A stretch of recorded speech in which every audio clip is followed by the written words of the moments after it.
संसार के हर रिश्ते में स्वार्थ की दुर्गंध समाई हुई है। रिश्ते इंसान से नहीं बल्कि उसके धन और शोहरत से जुड़े होते हैं। धन आते ही सब अपने और धन जाते ही सगे भी किनारा कर जाते हैं। और तो और मृत्यु के समय तो करीबी से करीबी रिश्ता भी साथ निभाने में असमर्थ होता है। संसार तो केवल छीनना और मांगना जानता है, देना नहीं।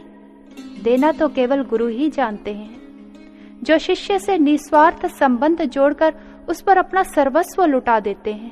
क्योंकि गुरु तो शिष्य की आत्मा से संबंध जोड़ते हैं, शरीर से नहीं। वह तो जन्मों जन्मों तक उसे अपना नाता जोड़ लेते हैं। गुरु की ऐसी कृपा को प्राप्त कर, उसके पावन प्रेम सानिध्य को प्रपन्न कर, सदा सदा के लिए शिष्य अपने गुरु का ऋणी हो जाया करता है। यूं तो मानव जन्म से ही अनेकों ऋणों के बोझ तले दबा रहता है। कहीं मातृ ऋण है तो कहीं पितृ ऋण और कहीं भूमि ऋण। इन सभी ऋणों से मानव जीवन में कभी ना कभी मुक्त हो सकता है, लेकिन एक ऐसा ऋण है जिसे भक्त कभी ऋण नहीं हो सकता, और वह है गुरु ऋण।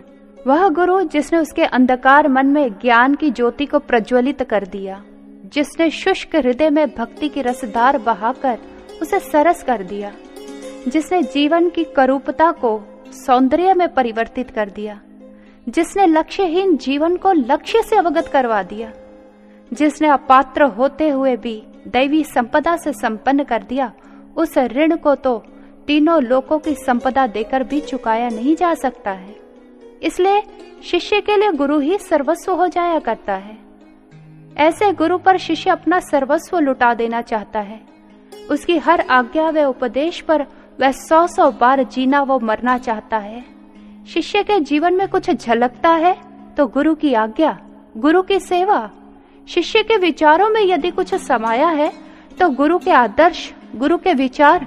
उसकी श्वासों का यदि कोई स्वामी है तो वह है उसके गुरुदेव, उनका सुमिरन, उनकी याद है।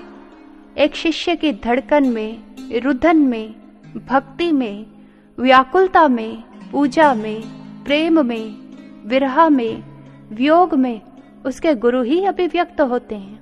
और स्वामी विवेकानंद जी भी कहते हैं, आप अपने आप से प्रश्न कीजिए, कोहम, मैं कौन हूँ? हो सकता है उत्तर मिले, मैं किसी का पुत्र हूँ, पिता हूँ, बहन हूँ अथवा माँ हूँ। अगर यह उत्तर मिले तो भक्ति मार्ग पर और दृढ़ता से कदम बढ़ाइए, गुरु चरणों से और प्रीति बढ़ाइए। फिर पुनः स्वयं से यही प्रश्न कीजिए, और जब आपके अंदर से यह उत्तर मिले, शिष्योहम शिष्योहम, तभी समझना आपने अपने गुरु को वास्तव में धारण कर लिया है। यह जीवन ही गुरु के आदर्शों को जीने के लिए मिला है, गुरु के ज्ञान को अपने जीवन में धारण करने के लिए मिला है। इसलिए जीवन ऐसे जिए ताकि आप अपने गुरु के सिद्धांतों को पी सके और गुरु के विचारों को अपने जीवन में आत्मसात कर सके। इन्हीं शब्दों के साथ मैं भी अपने विचारों को यहीं पर विराम देती हूँ। बोलिए सद्गुरु महाराज जी की जय, सच्चे दरबार की जय।